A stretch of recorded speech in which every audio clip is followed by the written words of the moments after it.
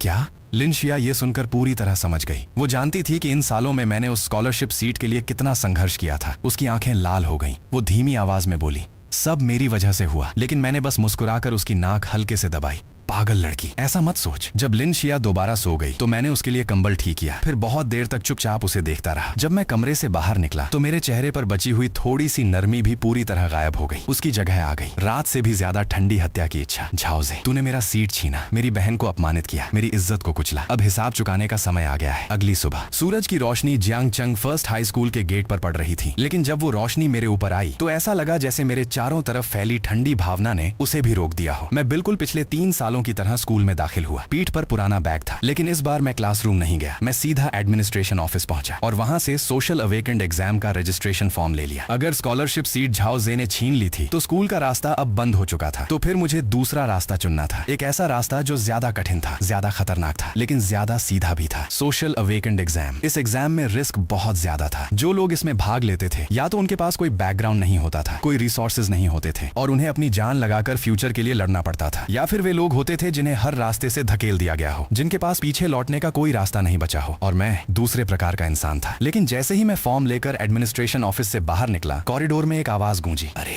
ये हमारे स्कूल का कभी का जीनियस लिन आन नहीं है क्या? मैंने सिर उठाया। सामने झाओजे था, उसके साथ कई फॉलोअर्स थे। उसके हाथ में एक बेहद सज धज कर आई हुई लड़की भी थी। उसके चेहरे पर जीत का घमंड साफ दिखाई दे रहा था। वो बिल्कुल उस इंसान जैसा लग रहा था जो किसी और की हड्डियों पर चढ़कर ऊपर पहुंचा हो और अब पीछे मुड़कर उनका मजाक उड़ा रहा हो। वो मेरे सामने आकर रुका। पहले उसने मुझे ऊपर से नीचे तक देखा, फिर हंसते हुए बोला, कल क्लास में नहीं आया क्या? घर जाकर रो रहा था? मैंने उसे नजरअंदाज किया और उसके पास से निकलने लगा, लेकिन झाओ जे ने अचानक मेरा कंधा पकड़ लिया। फिर उसकी नजर मेरे हाथ में मौजूद फॉर्म पर गई। उसने झटके से फॉर्म छीन लिया। जैसे ही उसने उस पर लिखा नाम देखा, पहले वो हैरान हुआ, फिर अगले ही पल जोर जोर से हंसने लगा। Social awakened exam registration form? तुम लोग देखो, एक लेवल 1 स्टोरेज स्पेस वाला आदमी सोशल एग्जाम में जाना चाहता है। क्या इसे मरने का इतना शौक है? क्या सोच रहा है वाइल्ड एरिया में जाकर किसी सेकंड ऑर्डर बीस्ट का लंच बनने जाएगा? उसकी आवाज इतनी तेज थी कि आसपास के छात्र तुरंत इकट्ठा हो गए। कुछ लोग धीरे धीरे बातें करने लगे। लगता है ये शौक में पागल हो गया है। ऐसे आदमी का सोशल एग्जाम देना मतलब खुद मौत के पास जाना है। कुछ लोग सिर्फ तमाशा देखने आए थे। वे देखना चाहते थे कि झाओ जे के सामने खड़ा होकर भी क्या मैं पहले की तरह सिर झुका दूंगा। उनकी नजरों में मेरी पुरानी चुप्पी और सहनशीलता कमजोरी थी। उन्हें लगता था कि इस बार भी कुछ अलग नहीं होगा। लेकिन उसी समय झाओ जे ने फॉर्म जमीन पर फेंक दिया। फिर उसने अपने हजारों स्टार कॉइन्स के लिमिटेड एडिशन टैक्टिकल शूज से उस पर पैर रख दिया। वो धीरे धीरे उसे कुचलने लगा। कचरा हमेशा अपनी जगह पर रहना चाहिए। ये फॉर्म तेरी बेकार इच्छा है। मैं इसे ऐसे कुचल रहा हूँ जैसे किसी चींटी को कुचलना। अगर ये पुराना मैं होता तो शायद सिर झुका लेता, चुपचाप फॉर्म उठाता और सारी बेइज्जती फिर से अंदर दबा लेता।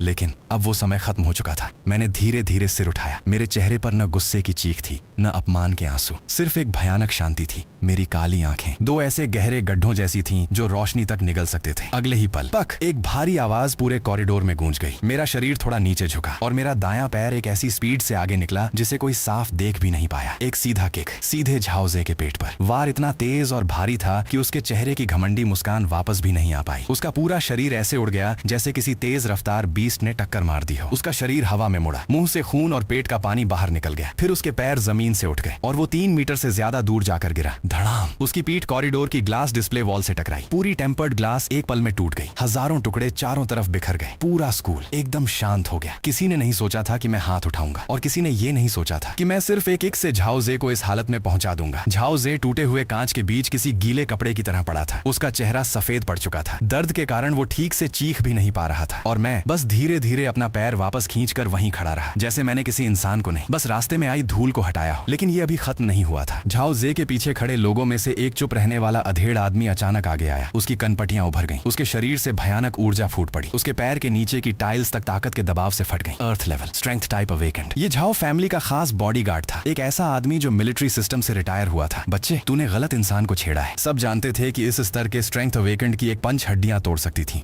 लेकिन मैं पीछे नहीं हटा, बल्कि उस पंच के मेरे चेहरे तक पहुंचने से ठीक पहले मैं आगे बढ़ गया। लेकिन ये सीधा टकराना नहीं था, मैं पानी की बूंद की तरह उसके शरीर के अंदर की दूरी में फिसल गया, सीधे उसके 1 मीटर के अंदर। बॉडीगार्ड पहले हैरान हुआ, फिर उसके चेहरे पर ठंडी मुस्कान आ गई, क्योंकि क्लोज कॉम्बैट ही स्ट्रेंथ टाइप अवेकेंड की सबसे मजबूत जगह थी। उसने तुरंत अपना पंच बदल लिया, कोई अतिरिक्त मूवमेंट नहीं, बस दिल में एक विचार आया, स्पेस ओपन, बाउंड्री कवर, दोनों आर्म जॉइंट्स, स्पेस क्लोज। कटाक, एक ऐसी आवाज गूंजी जिसे सुनकर दांत तक सिहर जाएं। पूरे स्कूल ने वो दृश्य देखा जो शायद वे जिंदगी भर नहीं भूल पाएंगे। उस बॉडीगार्ड की दोनों बाहें मेरे शरीर को छूने से सिर्फ 1 इंच पहले कोहनी से पूरी तरह कट चुकी थी। उसकी दोनों मोटी बाहें और मुट्ठियां अभी भी उसी वार करने की मुद्रा में थीं, लेकिन अब वे उसके शरीर से अलग हो चुकी थीं। धड़ाम, दोनों कटी हुई बाहें जमीन पर गिर गईं। कट इतना साफ था कि वो आईने जैसा चिकना दिखाई दे रहा था। कुछ पल के लिए पूरा कॉरिडोर शांत रहा, फिर लाल खून उन दोनों अजीब तरह से साफ कटे हिस्सों से ऐसे बाहर निकला जैसे उसे आने में आधा सेकंड की देरी हुई हो। पल भर में सफेद दीवारों पर खून के छींटे फैल गए। वो बॉडीगार्ड नीचे देखने लगा, पहले अपनी खाली कोहनी को, फिर जमीन पर पड़ी अपनी कटी हुई बाहों को। उसके चेहरे पर मौजूद घमंड पूरी तरह जम गया। उसे अभी तक समझ ही नहीं आया था कि हुआ क्या है, लेकिन अगले ही पल जब दर्द सच में उसके दिमाग तक पहुंचा, वो इंसान जैसी आवाज भी नहीं निकाल पाया। एक भयानक चीख उसके मुंह से निकली, फिर वो वहीं घुटनों के बल गिर गया। उसका शरीर जमीन पर तड़पने लगा। पूरा कॉरिडोर इतना शांत था कि किसी की सांसों की आवाज तक सुनाई दे रही थी। सब लोग सदमे में थे, क्योंकि किसी ने नहीं देखा कि मैंने किया क्या। यहाँ तक कि किसी को कोई साफ एबिलिटी वेव भी महसूस नहीं हुई। एक अर्थ लेवल स्ट्रेंथ अवेकेंड की दोनों बाहें बस ऐसे ही कट गई थीं, और मैं बिना किसी भाव के उस खून में तड़पते बॉडीगार्ड के ऊपर से कदम रखकर आगे बढ़ गया, सीधे झाओ जे की तरफ। अब झाओ जे पूरी तरह टूट चुका था। उसका चेहरा डर से सफेद पड़ गया था। वो हाथ पैर के सहारे पीछे हटने लगा। उसका डर इतना बढ़ गया था कि उसने खुद पर नियंत्रण तक खो दिया। मैं धीरे धीरे उसके सामने जाकर रुक गया। सैकड़ों डरी हुई निगाहें मुझे देख रही थीं। मैंने धीरे से अपना पैर उठाया और उसी फीकी पड़ी हुई सस्ती स्पोर्ट्स शू से झाओ जे के उस डरे हुए और विकृत चेहरे पर जोर से रख दिया। उसका सिर टूटे हुए ग्लास के टुकड़ों से भरी ठंडी जमीन से दब गया। अपमान, ऐसा अपमान जो उसने कभी सोचा भी नहीं था। मैंने नीचे झुककर उसके डर से बदले हुए चेहरे को देखा। मेरी आवाज ऊंची नहीं थी, लेकिन वो पूरे कॉरिडोर में साफ गूंज गई। तुम्हारा स्कॉलरशिप सीट मुझे नहीं चाहिए। नेशनल अवेकेंड एग्जाम में मैं सबके सामने तुम्हारी उस हर चीज को तोड़ दूंगा जिस पर तुम्हें घमंड है। इतना कहकर मैंने धीरे से पैर हटा लिया। मैंने उसे दोबारा देखने की जरूरत भी नहीं समझी। मैं मुड़ा, फिर जमीन से वो social awakened exam registration form उठाया जिस पर पैरों के निशान लगे थे। मैंने धीरे धीरे उस पर लगी धूल साफ की, फिर अपना पुराना बैग उठाया और उन सभी लोगों के बीच से निकल गया जिन्होंने खुद मेरे लिए रास्ता खाली कर दिया था। कॉरिडोर की खिड़कियों से आती सूरज की रोशनी मेरी पीठ पर पड़ रही थी। मेरी परछाई बहुत लंबी दिखाई दे रही थी, अकेली, शांत, लेकिन ऐसी दबाव वाली कि कोई सीधे देख भी नहीं पा रहा था। उसी समय प्रिंसिपल ऑफिस में बूढ़े प्रिंसिपल मॉनिटर रिकॉर्डिंग देख रहे थे। उनके हाथ कांप रहे थे। स्क्रीन पर वही पल रुका हुआ था जब मैंने बॉडीगार्ड की दोनों बाहें काट दी थी। न कोई बड़ी एनर्जी एक्सप्लोजन, न कोई दिखावटी पावर, यहाँ तक कि स्पेस एबिलिटी की हल्की सी वेव भी लगभग महसूस नहीं हुई। और यही बात सबसे ज्यादा डरावनी थी, क्योंकि इसका मतलब था मेरी एबिलिटी सिर्फ अटैक नहीं कर रही थी, वो सीधे रूल्स लेवल पर काम कर रही थी। प्रिंसिपल जितना देखते गए उतना ही डरते गए। हाथ में पकड़ा टी कप भी संभल नहीं पाया, वो जमीन पर गिरकर टूट गया। ये लेवल एक स्टोरेज स्पेस नहीं है, ये स्पेस लॉ का वास्तविक उपयोग है। उसी पल उन्हें एहसास हुआ जियांगचंग में एक ऐसा मॉन्स्टर पैदा हो चुका था जिसकी असली ताकत अभी किसी ने देखी ही नहीं थी। उन्होंने तुरंत इमरजेंसी बटन दबाया, आदेश दिया, इस 3 मिनट की रिकॉर्डिंग को एसजी क्लास सीक्रेट घोषित करो, सारे ओरिजिनल डेटा सील कर दो, कोई भी इसकी जांच नहीं करेगा। इसके बाद उन्होंने पिछले 3 सालों की मेरी पूरी फाइल निकलवाने का आदेश दिया। वो उस छात्र को नए नजरिए से देखना चाहते थे जिसे अब तक सभी बेकार समझते आए थे। लेकिन स्कूल को मेरी असली कीमत समझ आने से पहले ही झाओ फैमिली ने असली हत्या का फैसला कर लिया था। झाओ फैमिली मैंशन, शानदार क्रिस्टल लाइट्स के नीचे माहौल बर्फ जैसा ठंडा था। झाओ जे सूजे हुए चेहरे के साथ सोफा पर पड़ा था। वो बार बार चिल्ला रहा था, मुझे बदला चाहिए, मैं उसे मरवाना चाहता हूँ, उसे जिंदा नहीं छोड़ना। लेकिन झाओ शोंग खिड़की के सामने चुपचाप खड़ा रहा। उसने पूरी घटना सुनी, फिर बिना कोई भाव दिखाए एक एनक्रिप्टेड कम्युनिकेशन शुरू की। दूसरी तरफ मौजूद आदमी का नाम था हाउंड। ये एक ऐसा मर्सनरी स्क्वाड था जो वाइल्ड एरिया में गंदे और खतरनाक काम करता था। झाओ शोंग ने सीधे कहा, 10 मिलियन स्टार कॉइंस, उसकी जान चाहिए। लेकिन जब हाउंड स्क्वाड को पता चला कि मैंने सिर्फ एक मुलाकात में उनके जैसे बॉडीगार्ड की दोनों बाहें खत्म कर दी, तो उन्होंने तुरंत कीमत बढ़ा दी। 5 मिलियन और, हमें बेहतर इक्विपमेंट चाहिए, हम सिर्फ एक्सीडेंट क्रिएट करेंगे, बाकी सब वाइल्ड बीस्ट संभाल लेंगे, मिलिट्री इन्वेस्टिगेशन भी कुछ नहीं ढूंढ पाएगी। झाओ शोंग ने बिना सोचे स्वीकार कर लिया। उसके लिए फर्क नहीं पड़ता था कि मैं कितना खतरनाक था, क्योंकि उसके हिसाब से एक बार वाइल्ड एरिया में जाने के बाद हर इंसान आखिर में सिर्फ बीस्ट का खाना बन जाता है। 3 दिन बाद नेशनल अवेकेंड एग्जाम में अब सिर्फ सिर्फ आधा महीना बचा था। जियांगचंग मिलिट्री और एजुकेशन डिपार्टमेंट ने आखिरी बड़ी प्रैक्टिकल ट्रायल आयोजित की। स्थान था सिटी के बाहर 07 वाइल्ड एरिया। इस ट्रायल को लेकर सभी हाई स्कूल स्टूडेंट्स बेहद उत्साहित थे, क्योंकि इसका सीधा असर एग्जाम इवैल्यूएशन पर पड़ना था। और सबसे बड़ा कारण था पहले स्थान का रिवॉर्ड, एक थर्ड ऑर्डर एनर्जी कोर, जिसकी कीमत इतनी ज्यादा थी कि हर अवेकेंड उसे पाने का सपना देखता था। स्कूल ग्राउंड पर मिलिट्री हवर व्हीकल्स खड़े थे। स्टूडेंट्स छोटे छोटे समूहों में बातें कर रहे थे, कुछ एक्साइटेड थे, कुछ नर्वस और कुछ जीतने के सपने देख रहे थे। लेकिन मैं एक पुराने टैक्टिकल बैकपैक के साथ अकेला खड़ा था और बाकी सबसे बिल्कुल अलग दिख रहा था। उस दिन के बाद कोई भी मेरे 3 मीटर के अंदर आने की हिम्मत नहीं करता था। मैं उनके लिए एक चट्टान जैसा था और एक ब्लैक होल जैसा भी, जिसके पास आने से डर लगता था। तभी भीड़ के बीच से एक बेहद खूबसूरत लड़की मेरी तरफ आई। सुशुए, जियांगचंग फर्स्ट हाई स्कूल की सबसे प्रसिद्ध लड़की और पूरे स्कूल की पहली जीनियस। उसने S rank ice weapon talent awaken किया था, हमेशा लोगों की तारीफों और ध्यान के केंद्र में रहने वाली। उसने सफेद बैटल सूट पहना हुआ था, उसके आइस ब्लू बाल सूरज की रोशनी में चमक रहे थे। वो बिल्कुल एक सुंदर लेकिन खतरनाक आइस ब्लेड जैसी लग रही थी। उसने मेरी तरफ देखा, उसकी आवाज में थोड़ी चेतावनी थी और थोड़ी आदत वाली ऊंचाई भी। वाइल्ड एरिया स्कूल कॉरिडोर नहीं है, तुम लेवल 1 वाले हो। बेहतर होगा कि बड़ी टीम के साथ रहना, सिर्फ ताकत साबित करने के लिए अपनी जान मत खो देना। उसके हिसाब से शायद ये एक काइंड एडवाइस थी, लेकिन मेरे लिए ऐसी दया जो इस सोच पर बनी हो कि मैं तुमसे ऊपर हूँ और तुम्हें मेरी बात सुननी चाहिए, वो सिर्फ झूठी दया थी। मैंने बस उसकी तरफ देखा और ठंडी आवाज में 2 शब्द बोले, घिन आती है। सुशुए वहीं रुक गई। उसे शायद उम्मीद नहीं थी कि वो खुद आगे बढ़कर बात करेगी। वो शायद उम्मीद कर रही थी कि मेरी तरफ से कोई धन्यवाद या चेतावनी भरा जवाब आएगा, लेकिन मेरे मुंह से निकले सिर्फ ये 2 शब्द, घिन आती है। सुशुए एक पल के लिए पूरी तरह जम गई। उसे बिल्कुल उम्मीद नहीं थी कि मैं ऐसा जवाब दूंगा। अगले ही पल उसके अंदर गुस्सा उबल पड़ा। उसने ठंडे चेहरे के साथ मुड़ते हुए कहा, ना समझ इंसान, मैं देखना चाहती हूँ कि तुम अंदर जाकर कैसे बर्बाद होते हो। लेकिन मैंने बस अपना सिर नीचे कर लिया, जैसे कुछ हुआ ही नहीं हो। मेरे लिए जिन लोगों की कोई अहमियत नहीं होती, उनकी बातें भी सिर्फ शोर होती हैं। जल्द ही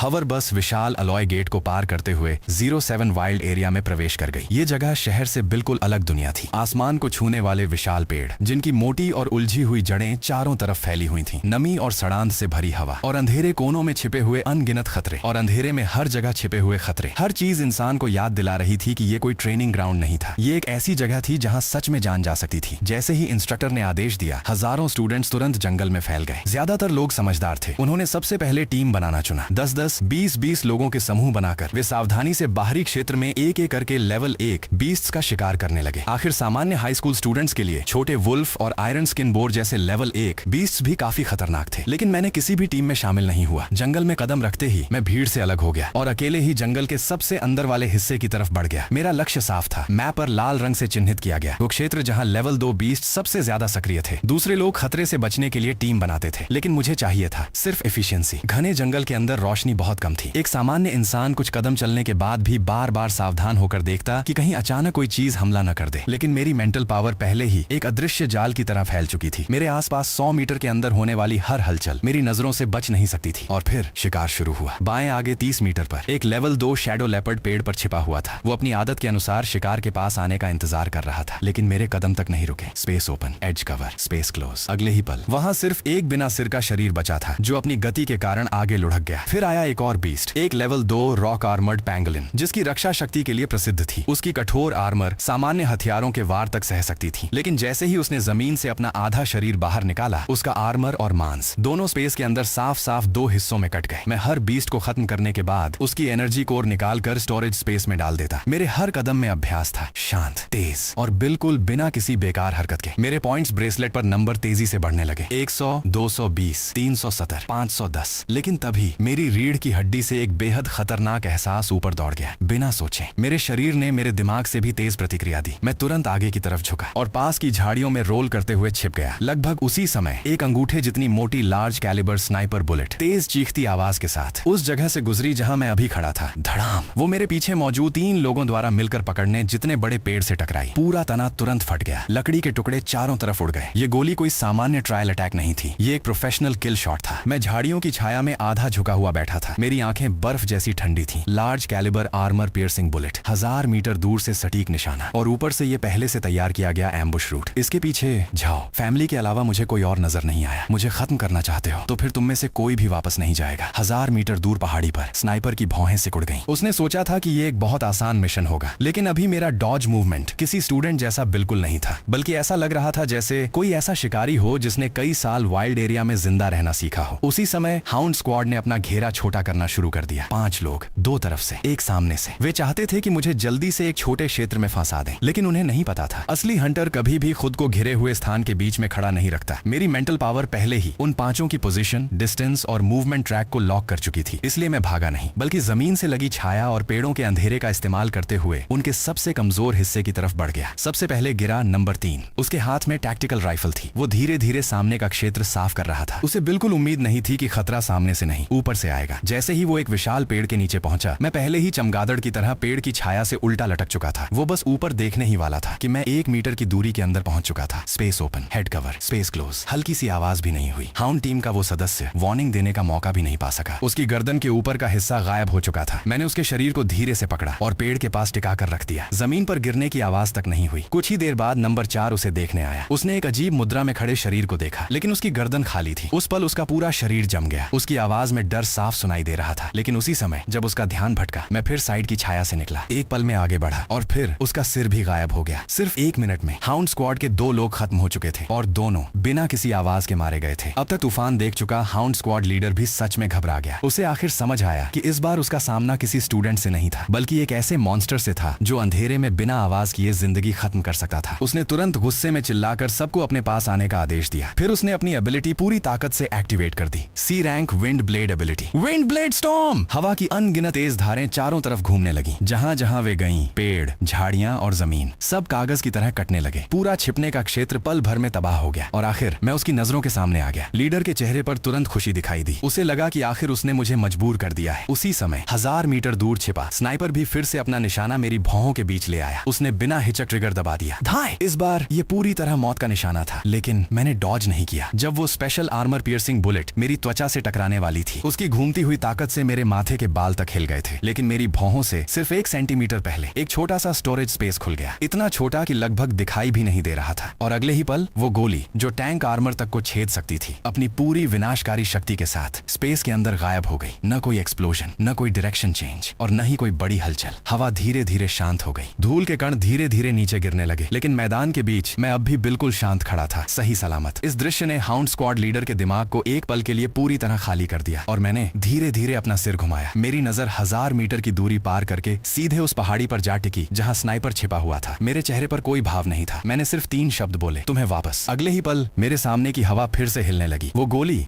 जिसे अभी अभी स्पेस के अंदर कैद किया गया था, उसी गति से, उसी कोण से, सीधे उसी रास्ते से वापस बाहर निकली। पहाड़ी पर छिपे स्नाइपर को प्रतिक्रिया करने तक का मौका नहीं मिला। उसने बस देखा कि स्कोप के अंदर अचानक एक तेजी से बड़ा होता हुआ काला बिंदु दिखाई दिया। फिर धड़ाम! उसकी हाई प्रिसीजन स्नाइपर राइफल और स्पेशल स्कोप उसी पल फट गए और वो गोली जिसे उसने खुद चलाया था सीधे उसकी दाईं आंख में घुस गई। उसका पूरा सिर पीछे की तरफ उछल गया। कम्युनिकेशन चैनल में सिर्फ एक छोटी सी चीख सुनाई दी। फिर पूरी तरह सन्नाटा। इस पल हाउंड स्क्वाड लीडर आखिर समझ गया। उसने जिस चीज को उकसाया था वो कोई साधारण स्टूडेंट नहीं था, वो एक मॉन्स्टर था। इसलिए उसकी पहली प्रतिक्रिया लड़ने की नहीं बल्कि भागने की थी। उसने पूरी ताकत से अपनी विंड एबिलिटी एक्टिवेट कर दी। उसके पैरों के नीचे तेज हवा जमा होने लगी। वो तुरंत पीछे मुड़कर भागना चाहता था। साथ ही उसने अपने सामने अपनी सबसे मजबूत डिफेंसिव स्किल बना ली, विंड बैरियर। लेकिन समस्या ये थी, हवा सिर्फ एक एलिमेंट थी और स्पेस उन सभी एलिमेंट्स को संभालने वाला रूल था। सच्चे स्पेस लॉ के सामने उसकी वो विंड वॉल जो कभी कैनन शेल तक रोक सकती थी, कागज जैसी कमजोर थी। मैं बस उसके आर पार निकल गया। न कोई रुकावट, न कोई देरी, ऐसे जैसे पानी की एक परत को पार कर रहा हूँ। अगले ही पल मैं उसके सामने 1 मीटर की दूरी पर था। फिर मैंने हाथ उठाया।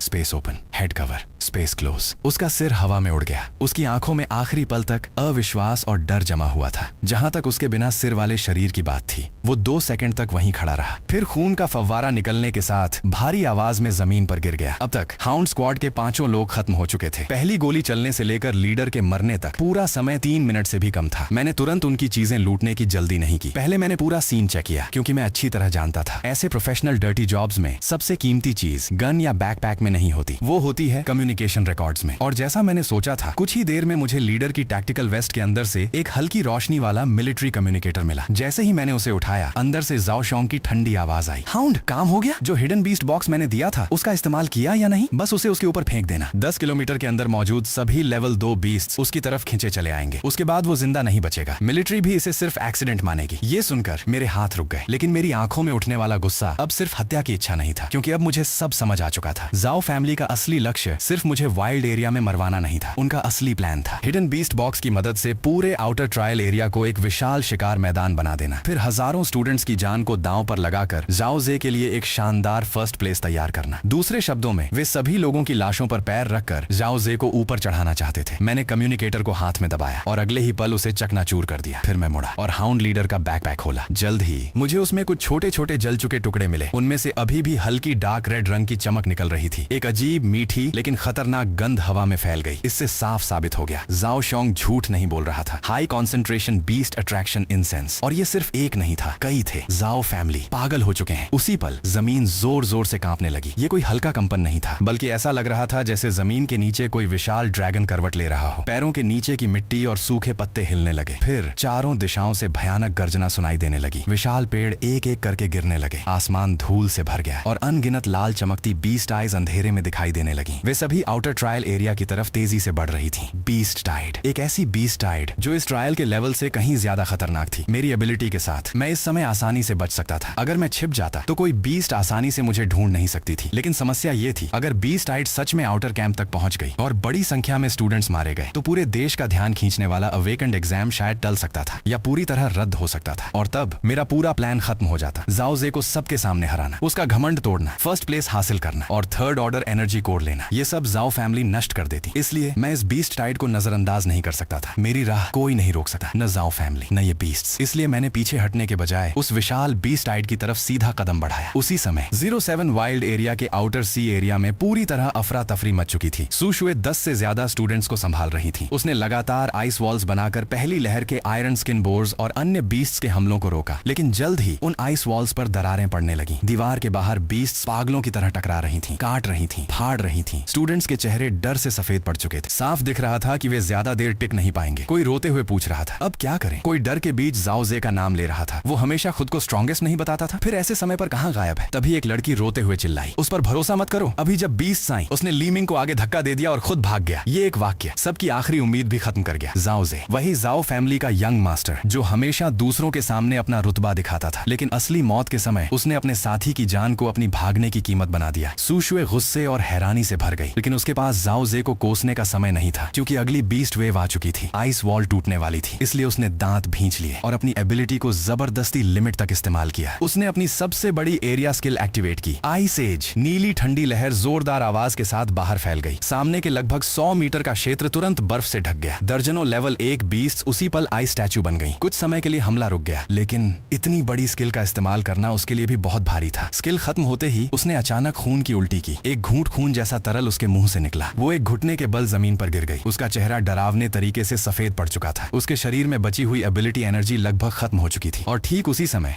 जब वो अपनी सबसे कमजोर हालत में थी, धड़ाम, सामने की जमीन अचानक फट गई। मिट्टी और पत्थर आसमान तक उछल गए। एक ऐसा विशाल बीस्ट बाहर निकला जिसकी लंबाई 15 मीटर से भी ज्यादा थी। उसका पूरा शरीर काले आर्मर जैसे स्केल से ढका हुआ था। उसके सिर पर एक विशाल सींग था और उसकी आंखों में बेहद खतरनाक हिंसा थी। ये था level 3 commander class beast, iron armoured earth dragon. जैसे ही वो दिखाई दिया, सभी स्टूडेंट्स के चेहरों पर निराशा छा गई, क्योंकि ये वो चीज थी जो हाई स्कूल ट्रायल में बिल्कुल नहीं आनी चाहिए थी। और पहले से ही लेवल 1 बीस्ट से अपनी सीमा तक पहुंच चुके ये स्टूडेंट्स इस मॉन्स्टर का सामना बिल्कुल नहीं कर सकते थे। सुशुए भी ये बात समझती थी। उसके शरीर में एनर्जी पूरी तरह खत्म हो चुकी थी। वो इतनी कमजोर हो गई थी कि अपनी उंगलियां तक नहीं हिला सकती थी। वो सिर्फ अपनी आंखों के सामने उस विशाल आयरन आर्मर्ड अर्थ ड्रैगन को देख सकती थी। वो अपना विशाल सिर नीचे झुकाने लगा। उसका बड़ा मुंह खुला और वो सुशुए को निगलने के लिए आगे बढ़ा। उसके मुंह से निकलने वाली बदबूदार गर्म हवा सीधे चेहरे पर लगी। मौत बिल्कुल सामने खड़ी थी। सुशुए ने निराश होकर अपनी आंखें बंद कर ली, लेकिन तभी शुआ, एक काली चमकती हुई परछाई अंधेरे आसमान को चीरते हुए आई।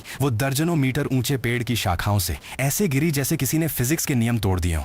धड़ाम, भारी आवाज के साथ जमीन फिर से कांप उठी। वो काली परछाई किसी विशाल पत्थर की तरह जमीन पर आ गिरी। धूल और मिट्टी की लहर चारों तरफ फैल गई। इतनी ताकत थी कि आयरन आर्मर्ड अर्थ ड्रैगन का विशाल सिर भी पीछे हिल गया। सुशुए ने अचानक आंखें खोल दी। उसने देखा एक इंसान।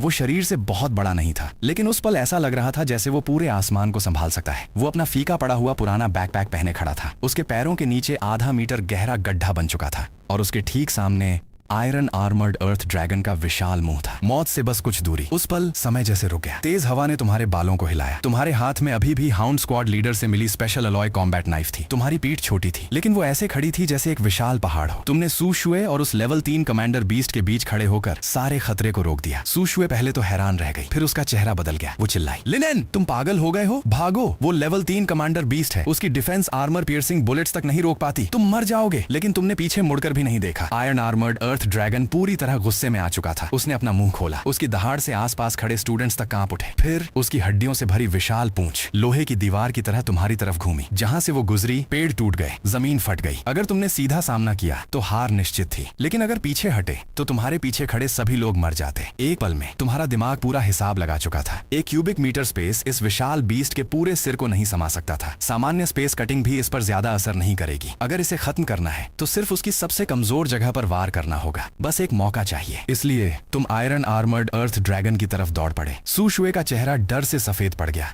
उसकी नजर में ये लड़ाई नहीं थी, ये सीधा मौत को गले लगाना था। जैसा उसने सोचा था, आयरन आर्मर्ड अर्थ ड्रैगन ने अपना विशाल पैर ऊपर उठाया। एक छोटे ट्रक जितना बड़ा पंजा सीधे तुम्हारे ऊपर गिरने वाला था। लेकिन ठीक उसी पल जब उसकी छाया पूरी तरह तुम्हारे ऊपर छा गई, तुम्हारा शरीर अचानक नीचे झुका और एक असंभव गति वाले स्लाइड के साथ तुम उसके पैर गिरने की जगह से निकलकर सीधे उसके पेट के नीचे पहुंच गए। धड़ाम! उसका विशाल पैर जमीन पर गिरा। जमीन में गहरा गड्ढा बन गया। सूशुए ने अपनी उंगलियों के बीच से यह दृश्य देखा। वो पूरी तरह स्तब्ध रह गई। उसे पता था आयरन आर्मर्ड अर्थ ड्रैगन का पेट उसका सबसे कमजोर हिस्सा था, लेकिन कमजोर का मतलब कमजोर नहीं था। वहां की आर्मर भी बेहद मजबूत थी। सामान्य हमला उसे तोड़ ही नहीं सकता था, लेकिन तुम्हारा इरादा आर्मर तोड़ना था ही नहीं। विशाल बीस्ट के पेट के नीचे चारों तरफ धूल और मिट्टी गिर रही थी। तुमने खुद को संभाला, फिर वो अलॉय कॉम्बैट नाइफ फेंक दी। अब उसका कोई उपयोग नहीं था। तुमने सिर उठाया, अपनी सेंसिबिलिटी से उसके शरीर के अंदर धड़कते हुए हार्ट को लॉक कर लिया। अगले पल तुमने दोनों हाथ ऊपर उठाए और उस ठंडी कठोर आर्मर पर रख दिए। ये न कोई स्लैश था, न कोई पावर चार्ज, बस एक अजीब सी शांत छुअन बिना आवाज किए स्पेस लॉ आर्मर को पार कर गया और सीधे आयरन आर्मर्ड अर्थ ड्रैगन के चेस्ट के अंदर खुल गया। उस पल तुम्हारी आंखें जजमेंट जैसी ठंडी थी। टूट जा, आदेश निकल गया। एक क्यूबिक मीटर की एब्सोल्यूट डार्क स्पेस सीधे उसके कार जितने बड़े हार्ट को घेर चुकी थी और फिर बंद हो गई। धक! एक बेहद भारी कटिंग साउंड उसके शरीर के अंदर गूंजी। आयरन आर्मर्ड अर्थ ड्रैगन की आसमान हिला देने वाली दहाड़ अचानक रुक गई। उसका विशाल शरीर वहीं जम गया। उसकी लाल चमकती आंखों में मौजूद हिंसा धीरे धीरे खत्म होने लगी। अब वहां सिर्फ जीवन के खत्म होने का डर था। बाहर से उसका शरीर बिल्कुल सही था, लेकिन वो साफ महसूस कर सकता था उसकी सारी शक्ति का स्रोत अचानक गायब हो चुका था। और उसी पल तुम उसके पेट के नीचे से बाहर निकल चुके थे। तुमने पीछे मुड़कर भी नहीं देखा। 2 सेकंड बाद धड़ाम! पहाड़ जैसे विशाल आयरन आर्मर्ड अर्थ ड्रैगन का शरीर पूरी तरह गिर गया। जमीन फिर से कांप उठी। धूल के बीच सूशुए उस मॉन्स्टर को देखती रह गई। उसके शरीर पर एक भी चोट नहीं थी, लेकिन उसकी सांस पूरी तरह खत्म हो चुकी थी। वो जैसे अंदर से खाली हो गई। उसकी आइस एज एबिलिटी भी इस बीस्ट को कुछ समय के लिए रोक नहीं पाई थी, लेकिन जिस व्यक्ति को सब लेवल 1 वेस्ट समझते थे, उसने सिर्फ एक स्पर्श से उसे खत्म कर दिया। ये अब ताकत का अंतर नहीं था, ये कुछ ऐसा था जिसे वो समझ ही नहीं सकती थी। तुम आयरन आर्मर्ड अर्थ ड्रैगन के पास गए। एक विचार के साथ उसका विशाल हार्ट बाहर गिर गया। वो जमीन पर भारी आवाज के साथ गिरा। तुमने बिना किसी भाव के अपना हाथ अंदर डाला। कुछ ही देर बाद तुमने एक मुट्ठी जितना बड़ा काला एनर्जी क्रिस्टल बाहर निकाला। उसके अंदर जैसे तरल ऊर्जा बह रही थी। लेवल 3 कमांडर ग्रेड अर्थ ड्रैगन कोर। सूशुए ने आखिर अपनी चेतना वापस पाई। उसकी आवाज कमजोर थी। लिन, एन, तुम आखिर। लेकिन तुमने सिर्फ ठंडी नजर से उसकी तरफ देखा। रास्ते से हटो, सिर्फ 3 शब्द और उसके सारे सवाल वहीं रुक गए। फिर तुमने आयरन आर्मर्ड अर्थ ड्रैगन के पैर को पकड़ा, एक गहरी सांस ली और अपनी पूरी ताकत से 10 टन भारी उस विशाल शरीर को खींचना शुरू कर दिया। धीरे धीरे तुम उस पहाड़ जैसे मॉन्स्टर को घसीटते हुए ट्रायल कैंप की तरफ चल पड़े। अंधेरे जंगल में चारों तरफ बीस्ट टाइड की आवाजों के बीच वो छोटा सा शरीर एक विशाल मॉन्स्टर को खींचता हुआ आगे बढ़ रहा था। ऐसा लग रहा था मानो कोई देव दानव योद्धा मैदान में उतर आया हो। मैं जो कर रहा था उसे देखकर सूशुए पूरी तरह स्तब्ध रह गई। जब उसे युद्ध के समय अपने साथियों को छोड़कर भागने वाले झाउजे की याद आई तो उसके मन में उसके प्रति घृणा और भी बढ़ गई। उसी समय मेरी पीठ की छवि भी उसके दिमाग में हमेशा के लिए एक निशान की तरह छप गई। वहीं दूसरी तरफ 7 नंबर खरनो क्षेत्र का अस्थायी कैंप पूरी तरह अस्त व्यस्त हो चुका था। बाहरी सुरक्षा रेखा कभी भी टूट सकती थी। सैनिकों को आदेश दिया जा रहा था कि वे छात्रों को पीछे हटाएं। कमांड सेंटर के अंदर एक कर्नल अधिकारी रडार पर लगातार करीब आते हुए लाल बिंदुओं के बड़े समूह को घूर रहा था। उसका चेहरा बेहद गंभीर था। वो तुरंत खुफिया विभाग से स्थिति की जानकारी मांगने वाला था। तभी उसी समय झाओ ज़े लड़खड़ाते हुए अंदर घुस आया। वो सीधे जमीन पर गिर पड़ा और घबराई हुई आवाज में बोला, सर, मुझे पता है ये जानवरों का हमला कैसे शुरू हुआ। ये लिन आन है, वही स्तर एक कचरा क्षमता वाला इंसान। कर्नल ने भौहें सिकोड़ ली। साफ साफ बताओ। ये सुनते ही झाओ ज़े ने तुरंत सच को उल्टा कर दिया। उसने कहा कि मुझे नहीं पता कहां से एक बेहद शक्तिशाली आकर्षण पदार्थ मिला और मैंने उसे पूरे क्षेत्र में फैला दिया। उसने ये भी कहा कि मैं सभी लोगों को अपने साथ मरवाना चाहता था। मतलब झाओ जे मेरी मौत का इंतजार कर रहा था ताकि इस पूरे मामले का दोष मेरे ऊपर डाल सके और खुद को एक बहादुर नायक की तरह दिखा सके। कर्नल का चेहरा धीरे धीरे और ज्यादा कठोर होता गया। झाओ जे के दिल में खुशी की लहर दौड़ गई। वो सोच रहा था कि अब वो आग में और घी डाल देगा। लेकिन तभी कैंप के प्रवेश द्वार की तरफ से भारी कदमों की आवाज आई। धड़ धड़ धड़। वो आवाज धीरे धीरे करीब आती गई, जैसे हर कदम वहां मौजूद सभी लोगों के दिलों पर पड़ रहा हो। कुछ ही समय बाद धुंध धीरे धीरे हटने लगी